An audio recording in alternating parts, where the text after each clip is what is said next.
2024 সালের পারফরমেন্সের উপর বেস করে আবার যাই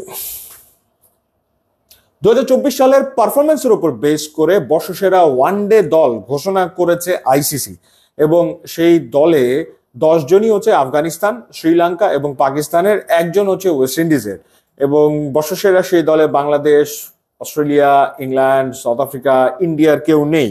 জায়গা পেয়েছেন সাইম আইয়ুব, রামানুল্লাহ গুরবাজ, পাথুম নিশাঙ্কা, কুশাল মেন্ডিস, চারিত আসালাঙ্কা, তিনি অধিনায়ক।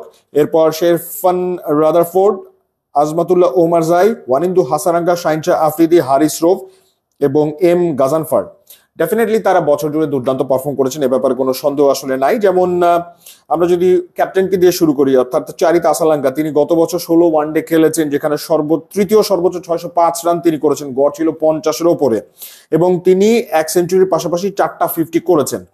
এরপর পাকিস্তানের ওপেনার সাইম আইয়ুব, তিনি 9 ওয়ানডে খেলে 3 সেঞ্চুরির পাশাপাশি একটা 50 করেছেন এবং তার গড় 64-র ওপরে, তার রান হচ্ছে 515। এবং আফগানিস্তানের রামানুল্লাহ গুরবাজ 11 ওয়ানডেতে 531 রান করেছেন, 3 সেঞ্চুরি করেছেন, 2 50 করেছেন।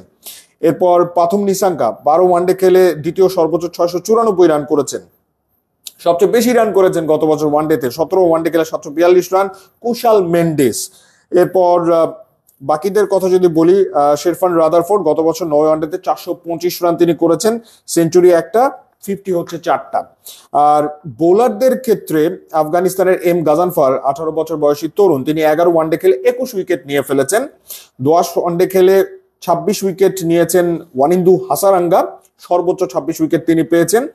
অলরাউন্ডার আজমাতুল্লাহ ওমারজাই 12 ওয়ানডেতে তিনি রান করেছেন 417 আর উইকেট নিয়েছেন 17টা। বিশেষজ্ঞ যে দুই পেসার শাহিনশা আফ্রিদি এবং হারিস রৌফ, 6 ওয়ানডেতে 15 উইকেট নিয়েছেন আফ্রিদি, আর 8 ওয়ানডে খেলে রৌফ শিকার করেছেন 13 উইকেট।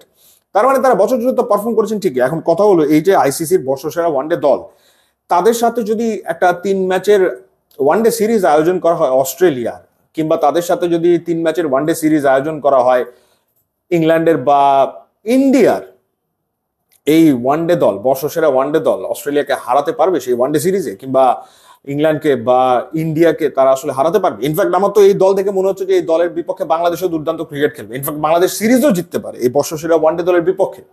এখন ঘটনা যেটা হলো যে এই পারফর্ম তারা করেছে ঠিকই, কিন্তু তারা কাদের এগেনস্টে খেলে এত এত রান করেছে, এত এত উইকেট পেয়েছে?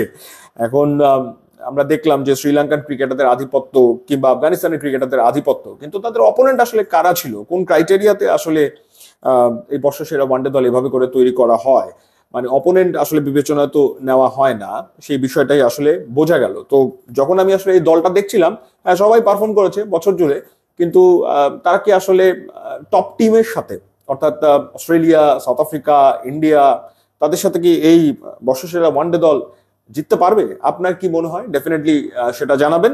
ইউটিউব এবং ইনস্টাগ্রাম লিঙ্ক